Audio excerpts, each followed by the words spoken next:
serta saudara-saudara seluruh fraksi yang saya hormati. Saya hanya ingin menyampaikan tentang kekhususan Aceh terhadap pelaksanaan Pilkada 2022. Ini menjadi kegembiraan daripada rakyat Aceh. Oleh sebab itu, jangan kita membuang-buang energi kita hingga kekhususan ini tergerus.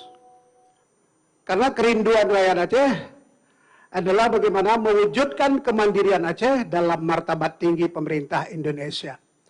Undang-undang baru tidak boleh mendiskreditkan undang-undang yang sudah kita buat.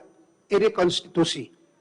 Oleh sebab itu, saya ingin menyampaikan bahwa ini aspirasi rakyat Aceh bahwa Pilkada 2022 merupakan sebuah keharusan yang harus dilaksanakan di Aceh. Itu saja pesan yang paling kuat dari dapil yang ingin saya sampaikan.